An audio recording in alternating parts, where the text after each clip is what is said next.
Olá, hoje eu queria aproveitar esse espaço para discutir um assunto que tem me inquietado muito, que é como o jovem atual tem abortado na idade adulta. Essa geração ela tem sido apelidada de inúmeras formas. Geração canguru, pela dificuldade que eles têm apresentado de sair da casa dos pais. Geração neném, nem estuda, nem trabalha. Geração bumerangue, quando você pensa que eles foram, eles retornam. Geração imperadores, tudo parece girar em torno do umbigo deles, do egocentrismo deles, tudo deve gravitar em torno deles. E hoje eu tenho visto muitas pessoas discutirem, muitos pensadores, educadores, descrevendo um pouco as características dessa geração. Contudo, eu tenho visto muito pouca discussão para nós aprofundarmos qual tem sido a nossa parcela de responsabilidade e contribuição na formação desses jovens.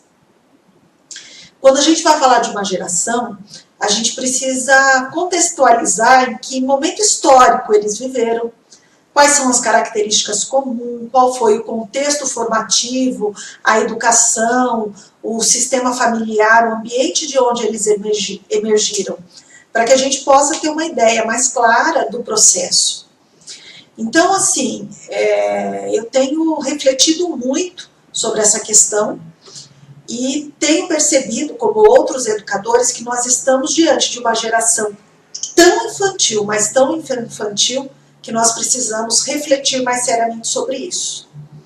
O comportamento que eu destaco nessa geração é o comportamento filial.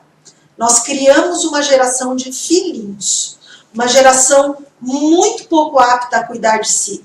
Uma geração que cresceu fisiologicamente, mas que permanece emocionalmente atrelada a comportamentos típicos de uma criança.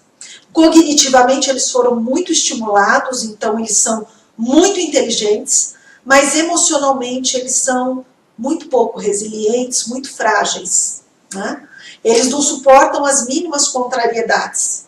Eles foram criados para evitar aí o máximo de confronto com o sofrimento, para não adiar gratificações e serem prontamente atendidos aí nas suas necessidades.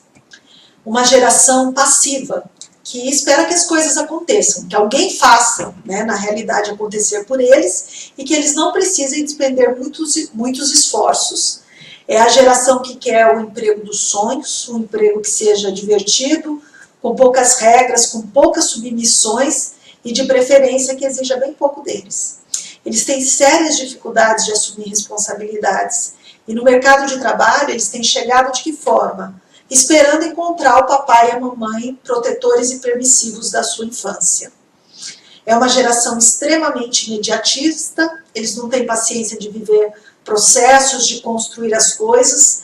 É o que a gente chama de geração de consumo, né? Consumo e descarte. Eles consomem e descartam aí em níveis alarmantes. E tudo isso se estende, inclusive, para a área de relacionamentos. Nós estamos diante da geração do ficar. Eles criaram aí o ficar como uma forma de se relacionar, onde eles pudessem ilusoriamente acreditar que eles não terão compromissos, não terão responsabilidades, porque na realidade eles não sustentam uma relação. É uma geração que eles se lançam na busca inconsequente do prazer, como se não houvesse amanhã. E cometem excessos de toda ordem, se colocando em risco, e tudo isso justificado pela ânsia que eles têm de ser felizes. Eles precisam ser felizes. Mas o que eu vejo é uma geração extremamente frágil, uma geração insegura, uma geração sem rumo. E o que nós podemos esperar de uma geração com tamanha dificuldade de dar os mínimos passos em direção a uma vida adulta, ou seja, sair da casa dos pais, dar conta minimamente da sua vida financeira, das suas demandas emocionais, suportar ali, né, os reveses, as perdas, os sofrimentos naturais do existir. O que esperar de uma geração tão imatura emocionalmente, com tanta dificuldade de crescer? E olhando aí para a minha própria experiência de vida e para os pais da minha geração, eu chego à seguinte reflexão: nós pecamos por excesso de proteção, Nós superprotegemos os nossos filhos. E filhos superprotegidos, eles se tornam dependentes, eles se tornam impotentes, com dificuldade de expressar a sua capacidade, o seu potencial, presos em limites muito estreitos do desenvolvimento. Não se sentem aptos a enfrentar a vida, trafegam de forma muito insegura, muito frágeis, esperando que alguém tome conta deles, que lhe indique o caminho. E nós somos uma geração de pais que pertence a um tempo em que a família se alterou. A mulher saiu de dentro de casa, foi trabalhar, teve menos tempo, teve que lidar com a culpa materna, quis compensar. E com isso, lambeu-se demais a cria. Ofereceu-se excessos, né? Excesso de proteção, excesso de cuidados. Projetamos também excessivamente nos filhos as nossas carências, a infância e a adolescência ideal que nós gostaríamos de ter tido. E com isso, nós pecamos pelo excesso. Faltou firmeza para nós, para os pais da nossa geração, e sobrou permissividade. Fomos uma geração que vivemos a insuportabilidade de dizer não para os nossos filhos, de impor limites aos seus caprichos, à sua voluntariedade. Afinal, nós não queríamos que eles sofressem. Não queríamos que eles saíssem do faz de conta infantil. Queríamos que eles aproveitassem um pouquinho mais a infância. E eles estão aproveitando muito. Hoje, nós temos uma geração com muita dificuldade de aportar numa vida adulta. Uma geração que permanece na terra do nunca, como eternos Peter Pans, adiando o crescimento e se iludindo com uma vida fácil, infantil, de fantasia somente. E nós, pais, os pais, começamos a sentir o desconforto inevitável de nos defrontarmos com filhos imaturos, despreparados para sobreviver no mundo adulto.